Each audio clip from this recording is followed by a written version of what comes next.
Breaking news చూస్తున్నాం. Railway Koduru Janasena MLA అరవ శ్రీధర్ అజ్ఞాతంలోకి వెళ్లారు. Phone switch off చేశారు. తన మీద ఆరోపణలపై వీడియో రిలీజ్ చేసి అజ్ఞాతంలోకి వెళ్లిపోయారు. న్యాయవాదుల సలహా తర్వాత బయటకు వచ్చే అవకాశం కనిపిస్తుంది.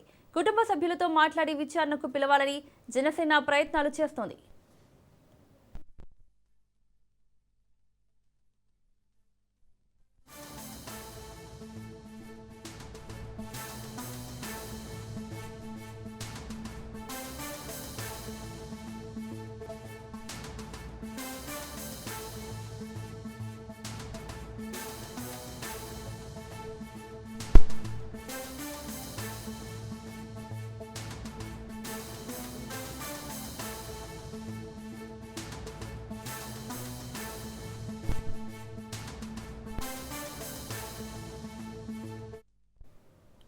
రైల్వే కోడూరు జనసేన ఎమ్మెల్యే అరవ శ్రీధర్ అజ్ఞాతంలోకి వెళ్లారు. ఫోన్ స్విచ్ ఆఫ్ చేశారు. తన మీద ఆరోపణలపై వీడియో రిలీజ్ చేసి అజ్ఞాతంలోకి వెళ్లిపోయారు. న్యాయవాదుల సలహా తర్వాత బయటకు వచ్చే అవకాశం కనిపిస్తోంది. కుటుంబ సభ్యులతో మాట్లాడి విచారణకు పిలవాలని జనసేన ప్రయత్నాలు చేస్తోంది.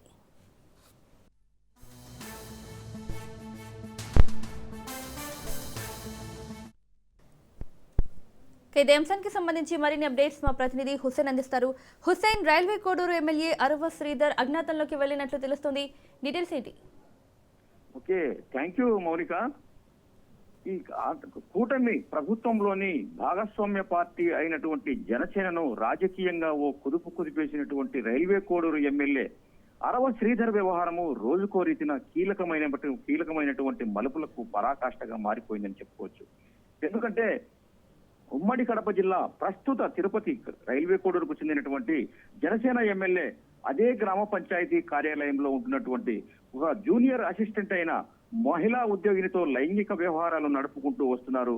ఈ క్రమంలోనే దాదాపు ఏడాదిన్నరగా అంటే ఆయన ఎమ్మెల్యే అయినప్పటి నుంచి ఈ వ్యవహారానికి తెరలేపినట్టుగా తెలుస్తుంది. అయితే 2 రోజులుగా ఈ ఇద్దరి వ్యవహారము అటు మీడియాలో ఇటు సోషల్ మీడియాలో సైతం రచ్చ చేస్తుండటంతో జనసేన పార్టీ అధికారికంగా రైల్వే కోడూరు ఎమ్మెల్యేపై విచారణకు ఆదేశించడం జరిగింది. అయితే ఈ విచారణకు సంబంధించి ముగ్గురు సభ్యుల బృందంతో ఓ కమిటీని కూడా ఆ పార్టీ అధిష్టానం నియమించడం జరిగింది.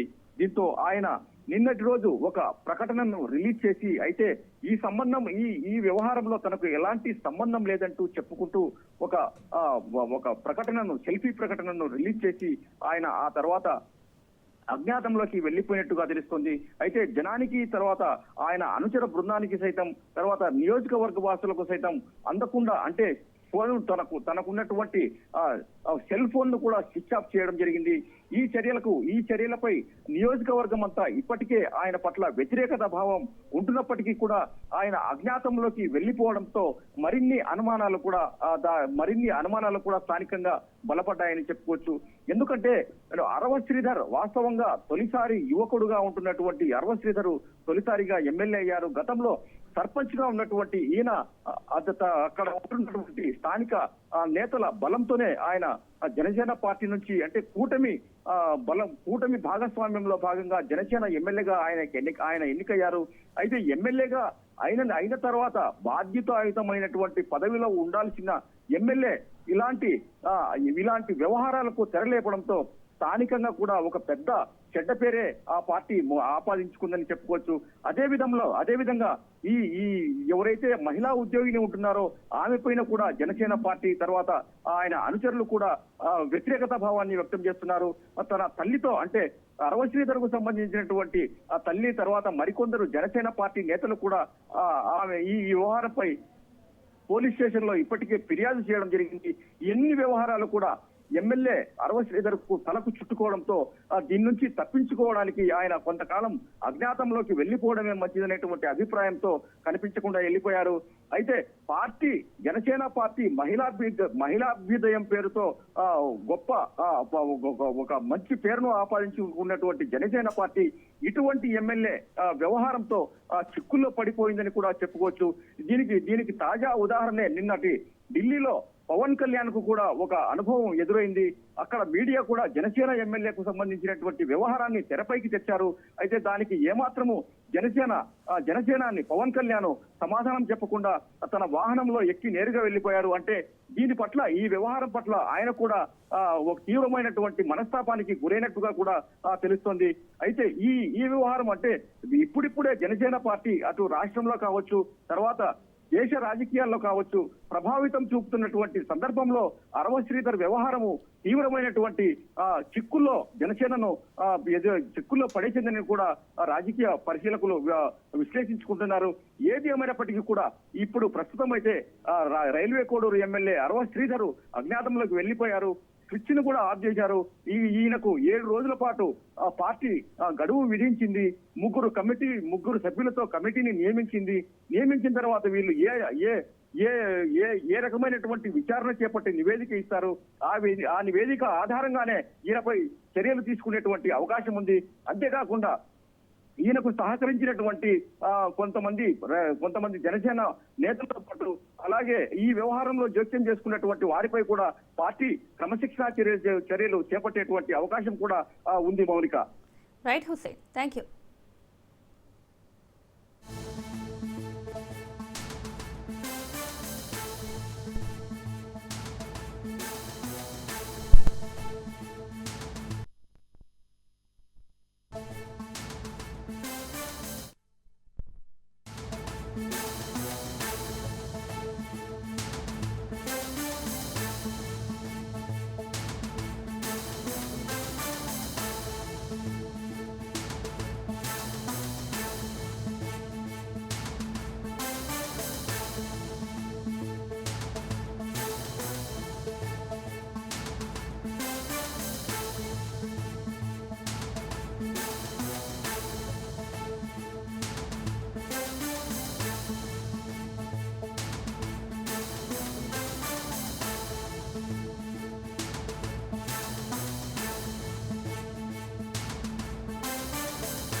ఇవాళ మహారాష్ట్ర డిప్యూటీ సీఎం అజిత్ పవార్ భౌతిక కాయానికి అంత్యక్రియలు జరగనున్నాయి.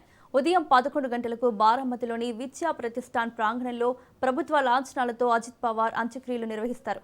అజిత్ పవార్ అంత్యక్రియల్లో ప్రధాని మోదీతో పాటు అమిత్ షా, నితిన్ నబీన్, ఫడ్నవీస్, ఏక్నాథ్ షిండే పాల్గొనున్నారు. అజిత్ పవార్ అంత్యక్రియలకు ఏపీ సీఎం చంద్రబాబు కూడా హాజరు కానున్నారు.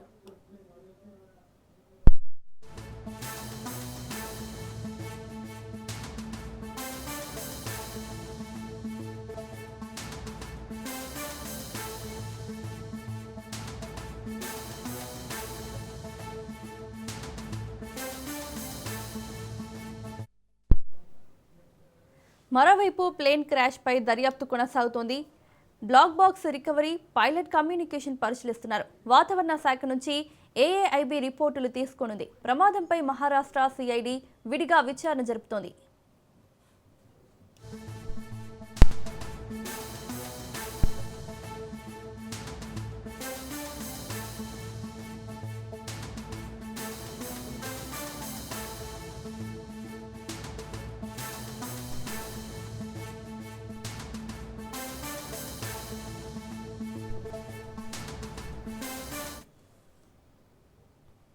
ఇవాళ మహారాష్ట్ర డిప్యూటీ సీఎం అజిత్ పవార్ భౌతిక కాయానికి అంత్యక్రియలు జరగనున్నాయి. ఉదయం 11 గంటలకు బారామతిలోని విద్యా ప్రతిష్టాన్ ప్రాంగణంలో ప్రభుత్వ లాంఛనాలతో అజిత్ పవార్ అంత్యక్రియలు నిర్వహిస్తారు. ఇదే అంశానికి సంబంధించి మరిన్ని అప్డేట్స్ మా ప్రతినిధి రాజు లైవ్లో అందిస్తారు. రాజు. మౌనిక, నిన్న ప్లేన్ క్రాష్లో మరణించినటువంటి మహారాష్ట్ర డిప్యూటీ సీఎం అజిత్ పవార్ అంత్యక్రియలు ఈరోజు బారామతి నియోజకవర్గంలో ఉన్నటువంటి విద్యా ప్రతిష్టాన్ మైదానంలో ఈరోజు ఆయన అంత్యక్రియలు జరగబోతా ఉన్నాయి. మరి కాసేపట్లోనే 11 గంటలకు ఆయన అంత్యక్రియలు ప్రారంభం కాబోతా ఉన్నాయి. ఆయన అంత్యక్రియలో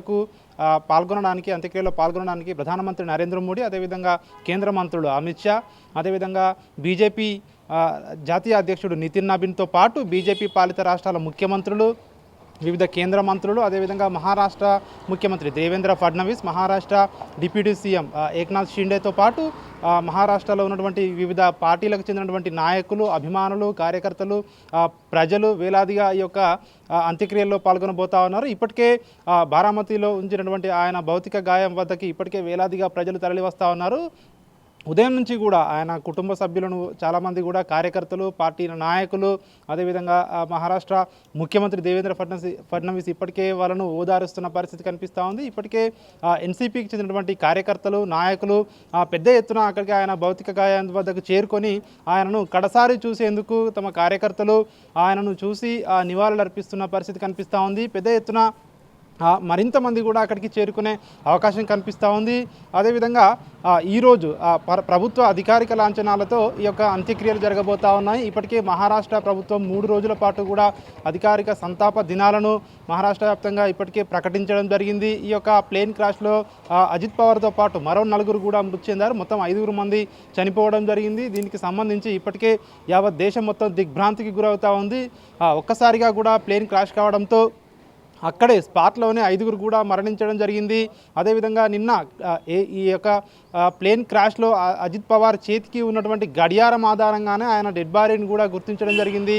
ఆయన డెడ్ బాడీ కూడా గుర్తుపట్టలేనంతగా కూడా ఈ యొక్క ప్లేన్ క్రాష్లో దగ్ధం అయిన పరిస్థితి కనిపిస్తూ ఉంది. దేశంలో విలక్షణటువంటి ఒక రాజకీయ నాయకుడిగా ఆయనకు గుర్తింపు ఉంది. మహారాష్ట్ర దాదాగా ఆయనను పిలుచుకుంటారు. సో 7 సార్లు వరుసగా ఎమ్మెల్యేగా గెలుపొందడం జరిగింది. బారామతి నియోజకవర్గం ఆయనకు కంచుకోటగా ఉంది. ఆయన ఏదైతే మహారాష్ట్ర రాజకీయాలలో కీలకంగా వ్యవహరిస్తూ ఉన్నారు. పలు ప్రభుత్వ కూటముల్లో ఆయన చేరి వివిధ మంత్రిత్వ శాఖలను కూడా ఆయన విజయవంతంగా నిర్వర్తించడం జరిగింది. ఇటు సాగునీటి ప్రాజెక్టుల విషయంలో కానివచ్చు, అదేవిధంగా ఇటు ఫైనాన్స్లో కావచ్చు, బడ్జెట్ ప్రవేశపెట్టడంలో కానివచ్చు, ప్లానింగ్ కమిషన్లో కానివచ్చు, వివిధ హోదాల్లో ఆయన అత్యంత కీలకమైనటువంటి పదవులు కూడా నిర్వర్తించడం జరిగింది. ముఖ్యంగా పేద ప్రజల కోసం ఆయన అనునిత్యం కూడా కృషి చేసేవాడని చెప్పేసి కూడా మహారాష్ట్రలో వేలాదిగా కార్యకర్తలు ఆయన భౌతిక గాయం వద్దకు వచ్చి విలపిస్తున్నటువంటి పరిస్థితి కనిపిస్తూ ఉంది. ఇక మరొక వైపు నిన్న ఏదైతే ప్లేన్ క్రాష్ జరిగిందో ఇప్పటికే దీనికి సంబంధించి aircraft accidental bureau investigation AAIB దీనికి సంబంధించి దర్యాప్తును తీవ్రతరం చేయడం జరిగింది. నిన్న స్పాట్లోకి వెళ్ళి అక్కడ కొన్ని క్లూస్ను కానివచ్చు అవన్నీ కూడా ఇప్పటికే సేకరించడం జరిగింది. ఒకవైపు దర్యాప్తు కూడా కొనసాగుతూ ఉంది. మరి కాసేపట్లో అయితే అంత్యక్రియలు ప్రారంభం కాబోతూ ఉన్నాయి. Right Raju, thank you.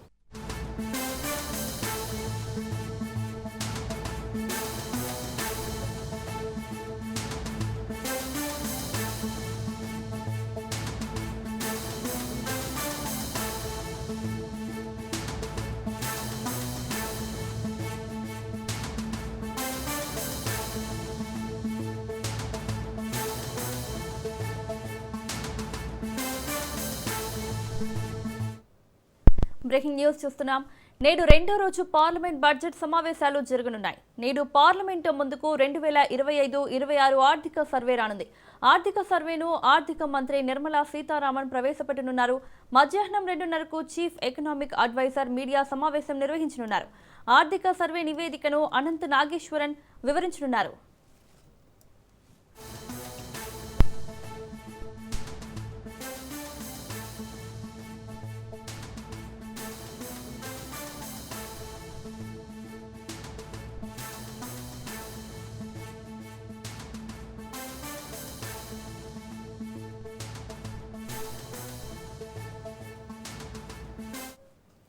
నేడు 2వ రోజు పార్లమెంట్ బడ్జెట్ సమావేశాలు జరగనున్నాయి. నేడు పార్లమెంటు ముందుకు 2025-26 ఆర్థిక సర్వే రానుంది. ఆర్థిక సర్వేను ఆర్థిక మంత్రి నిర్మలా సీతారామన్ ప్రవేశపెట్టనున్నారు. మధ్యాహ్నం 2:30కు చీఫ్ ఎకనామిక్ అడ్వైజర్ మీడియా సమావేశం నిర్వహించనున్నారు. ఆర్థిక సర్వే నివేదికను అనంత్ నాగేశ్వరన్ వివరించనున్నారు. ఇంకా ఇదే అంశానికి సంబంధించి మరిన్ని అప్డేట్స్ మా ప్రతినిధి సునీల్ అందిస్తారు. సునీల్, నేడు ఆర్థిక మంత్రి నిర్మలా సీతారామన్ 2025-26కు సంబంధించిన ఆర్థిక సర్వేను ప్రవేశపెట్టనున్నట్లు తెలుస్తోంది. డీటెయిల్స్ ఏంటి? 2వ రోజు బడ్జెట్ సమావేశాలు, పార్లమెంట్ బడ్జెట్ సమావేశాలు జరుగుతున్నాయి. ఇందులో ప్రధానంగా 2025-2026 సంబంధించినటువంటి ఆర్థిక సర్వే ఇప్పటికే కంప్లీట్ చేసిన నేపథ్యంలో దానికి సంబంధించినటువంటి ఆర్థిక సర్వేని అటు నిర్మలా సీతారామన్ ఆర్థిక మంత్రిగా ఉన్నటువంటి నిర్మలా సీతారామన్ ఈరోజు పార్లమెంట్ లో ప్రవేశపెట్టనుంది. దీంతో పాటు ప్రపంచంలోనే అతిపెద్ద ఆర్థిక వ్యవస్థగా భారత్ 4వ స్థానంలో ఉంది. దీంతో పాటు మధ్యాహ్నం 2 గంటలకు ఎకనామికల్ సంబంధించినటువంటి చీఫ్ అడ్వైజర్ మీడియా సమావేశంలో అన్ని వివరాలు కూడా వెల్లడించే అవకాశం ఉంది. ఆర్థిక సర్వే నివేదికను మొత్తం కూడా అనంత నాగేశ్వరన్ కూడా పూర్తి వివరాలు కూడా వెల్లడించే అవకాశం. ప్రస్తుతం అయితే పార్లమెంట్ బడ్జెట్ సమావేశాల సందర్భంగా మొత్తం 2025 సంబంధించినటువంటి ఈ బడ్జెట్ 2026 సంబంధించినటువంటి ఆర్థిక సర్వేను కూడా ఈ రోజు నిర్మలా మరకాసేపులోనే ప్రవేశపెట్టింది. దీనికి సంబంధించినటువంటి పూర్తిగా వివరాలు కూడా ఎకనామిక్ అడ్వైజర్ గా ఉన్నటువంటి ఈ నాగేశ్వరరావు మరకాసేపులో మీడియా ముందు మధ్యాహ్నం 2 గంటల మీడియా ముందు అన్ని వివరాలు కూడా వెల్లడించే అవకాశం ఉంది. Right Sunil, thank you.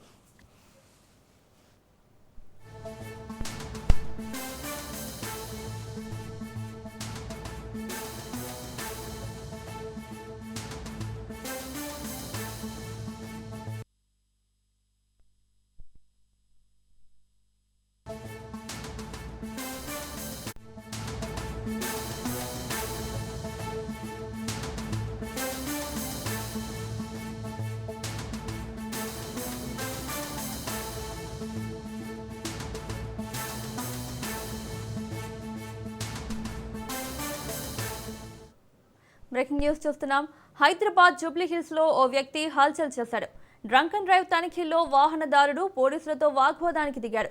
ఫుల్లుగా మద్యం సేవించి బైక్ నడుపుతున్న వ్యక్తి డ్రంక్ అండ్ డ్రైవ్ టెస్టుకు సహకరించకుండా పోలీసులకు చుక్కలు చూపించాడు. కాసేపటికి బైక్ వదిలి పారిపోయాడు. దీంతో జూబ్లీ హిల్స్ ట్రాఫిక్ పోలీసులు బైక్ ను పిఎస్ కు తరలించారు.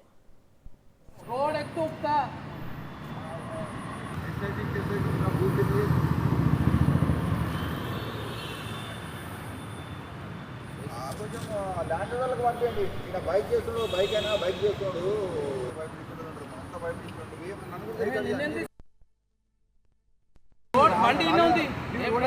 బండి కెమెరాలు తీయకు, నేను తీస్తా. రోడ్ ఎక్కనే బండి వచ్చింది, రోడ్ ఎక్కనే బండి ఆ బండి కూడా రికార్డ్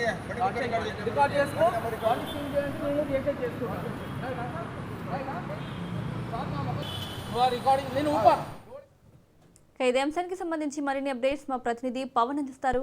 పవన్, జూబ్లీ హిల్స్ లో డ్రంక్ అండ్ డ్రైవ్ లో నిన్న ఒక వ్యక్తి కూడా ఫుల్ గా మద్యం తాగి పోలీసులకు పట్టుకోవడం జరిగింది. అయితే బ్రీత్ అనలైజర్ టెస్ట్ కు మాత్రము సహకరించక పోలీసులను చాలా సేపు కూడా తీవ్ర ఇబ్బందులకు గురి చేశారు. అయితే డ్రంక్ అండ్ డ్రైవ్ లో తనిఖీలో భాగంగానే ఒక ఫుల్ గా మద్యం తాగి వాహనం నడుపుతూ ఒక్కసారిగా రావడంతో పోలీసులు కూడా అతన్ని పట్టుకొని డ్రంక్ అండ్ డ్రైవ్ టెస్ట్ నిర్వహిస్తే అతను సహకరించడం లేదు. కేవలం పోలీసుల పైన దురుసుగా ప్రవర్తించారు.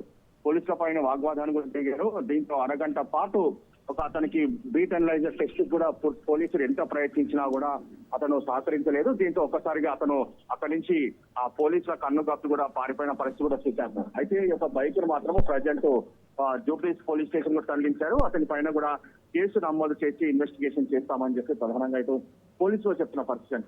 అయితే చాలా రోజుల నుంచి కూడా డ్రంక్ అండ్ డ్రైవ్ టెస్ట్ నిర్వహించిన నేపథ్యంలో చాలా మంది కూడా సహకరించకపోవడంతో వారిపైన కేసులు నమోదు చేసిన పరిస్థితి చేశాము. అయితే కేసు కూడా నమోదు చేసి అతని పైన చర్యలు తీసుకుంటాము. అంతేకాకుండా విధులకు ఆటంకం కలిగించారనే దానిపైన కూడా కేసు నమోదు చేస్తామని చెప్పి పోలీసులు అంటున్నారు. Right Pawan, thank you.